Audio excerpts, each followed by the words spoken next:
Test, test, test. It's coming up. Now it is. Yeah. You know why it is? Why?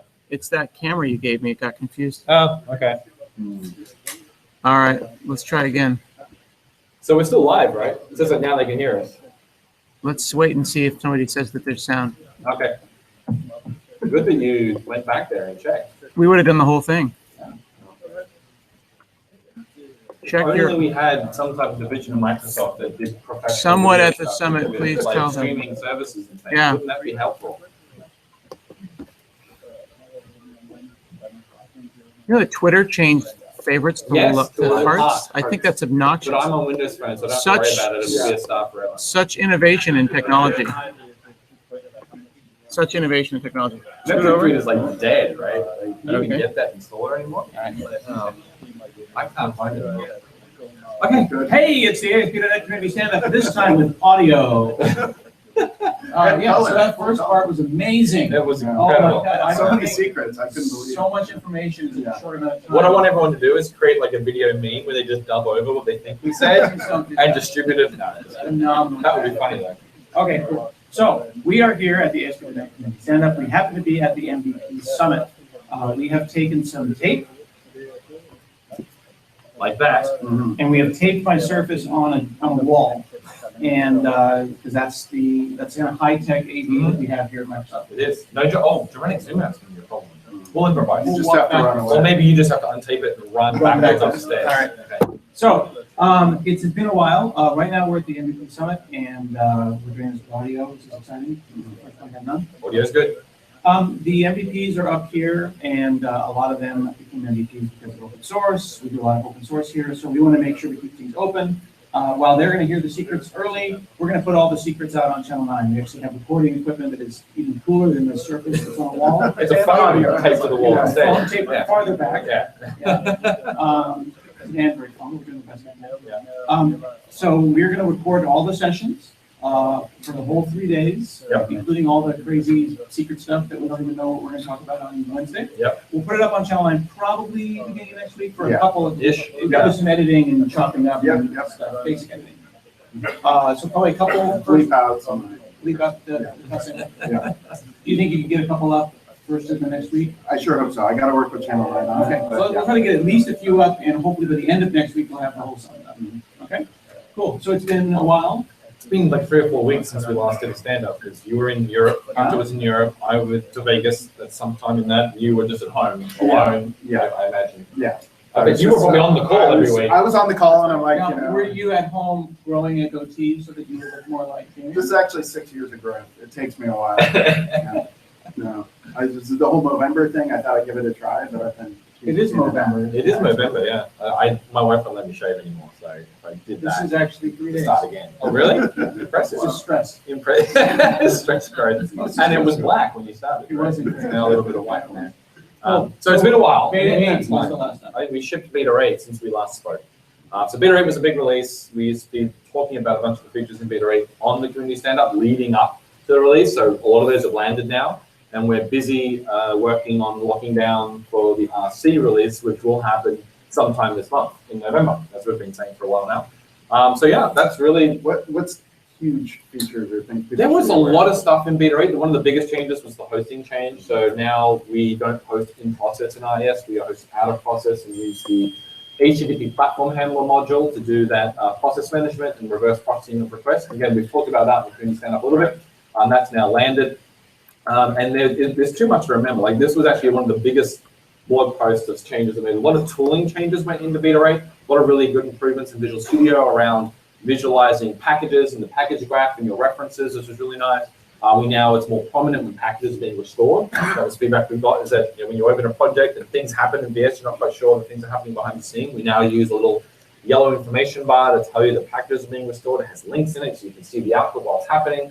So we're trying, and then we also link any errors back into the project JSON file. So if you get an error during a package restore, which does happen, then you've got the project JSON file open, it'll squiggle under the reference in project JSON saying this is a problem with this reference.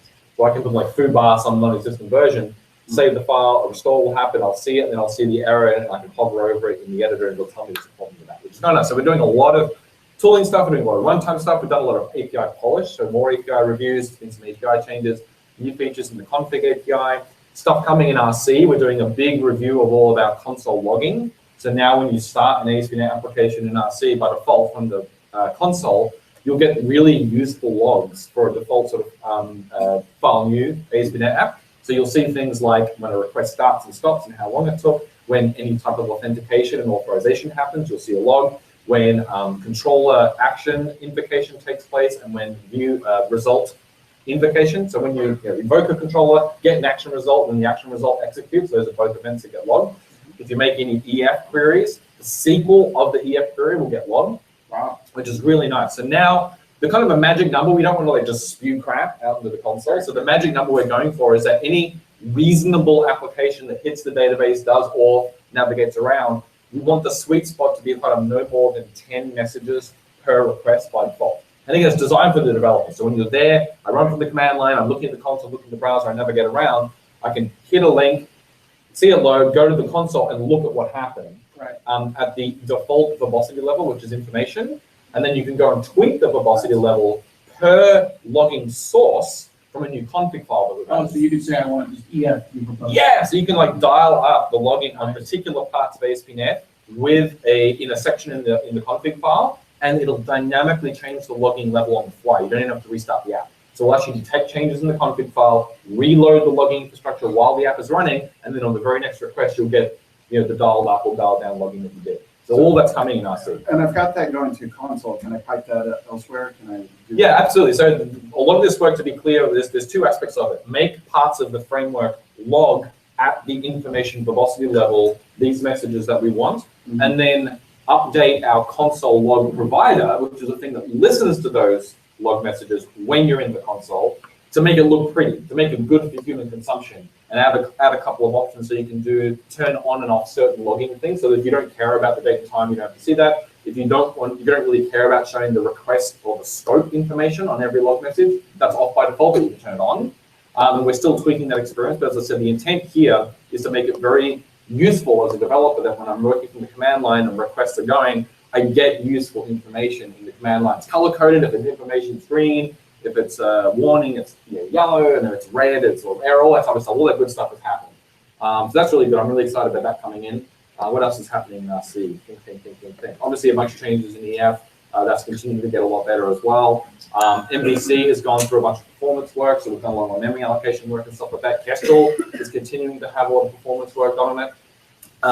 Quick update on the Smurf Lab. I ran a new baseline of a competitive stack to get some comparative numbers, because previously we've been using a web framework based on Scala, which runs on Java, and from the Tech and Power benchmark. But it turns out that the web framework it was using kind of doesn't exist. It's kind of one that was submitted by some dude to the Tech and Power benchmarks, but doesn't exist on the internet. Like I can't find any reference to it. So it was fast and it was interesting, but it's not really a good comparison because it's not real. Like no one actually that I could find.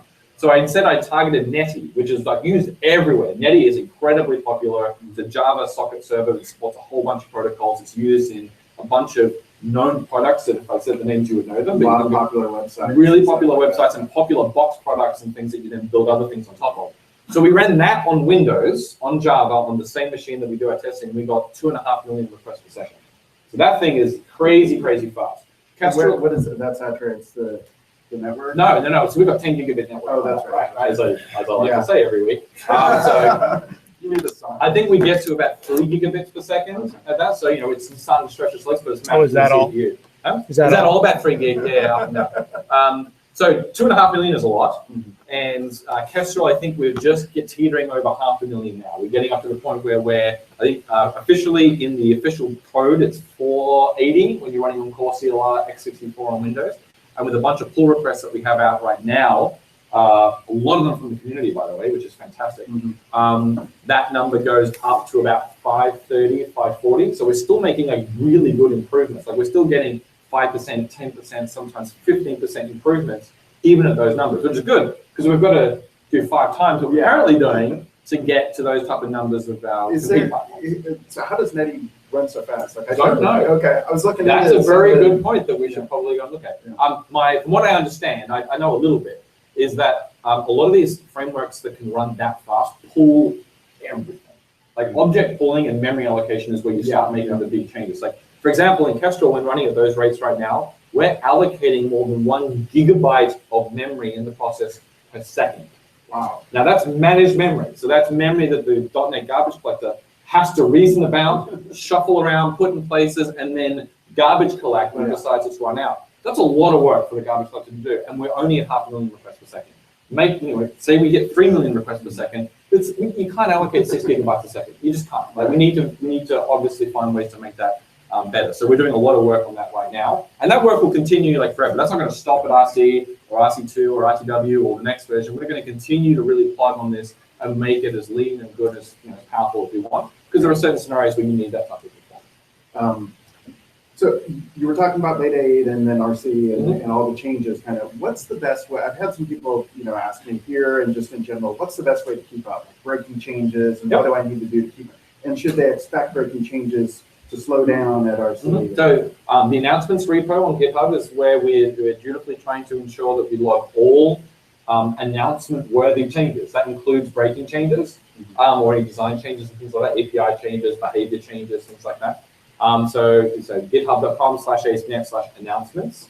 And then click on the label for the so we have a milestone per a GitHub milestone per release. So you can click on beta 8, and then you can filter by breaking change label and see all the breaking changes in beta 8, assuming that we've done a good enough job of documenting them. Then what we generally do is for each announcements issue, we create a sister issue in the source repo where that change, so like Kestrel or distractions, where discussion takes place. So the announcement repo isn't for discussion, it's just the announcements, and then you can have discussion over in the source repo in order to talk about what's happening. So that's obviously the big place. The other one is the release notes. So for every release, there's release notes that are posted to the blog, but also on GitHub. So ASP.NET/home, click the releases tab in the top of GitHub, and then look at the release notes that's dumped out there.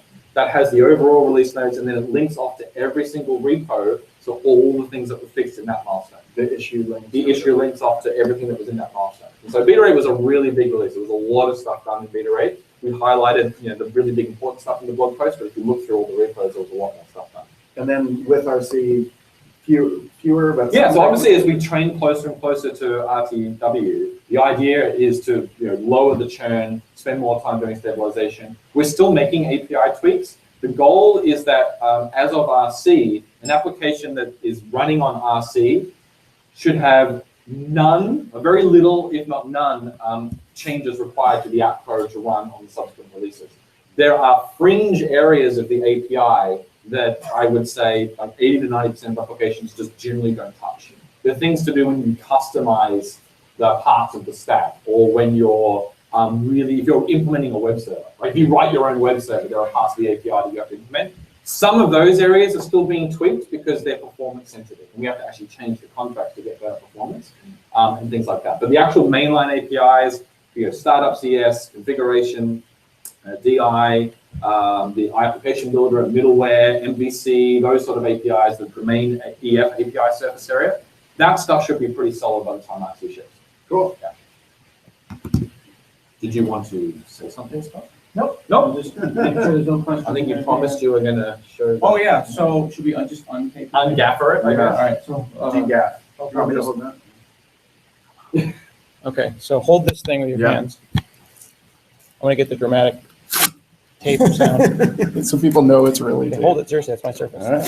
I paid for it with like It's a actual- Surface 3 I though, paid for right? the This is actual this is money. one of those old Surface 3s. So is that needed? We're actually, Somewhat. we're tethered. There we go. All Here's right. the audience. It's somehow less impressive when you Yeah. turn it on. Can everyone move to make sure that? Everyone get in the picture. They're cardboard cutouts and stuff. Cool. And then the Microsoft logo next to demo. Now you can do the dramatic zoom out. Or I can walk I back. can't though, because I've only got, Oh, all well, then I'll walk backwards. How about I go here? right, And then I would say. ready? All right, we'll goodbye, see you everybody. next week.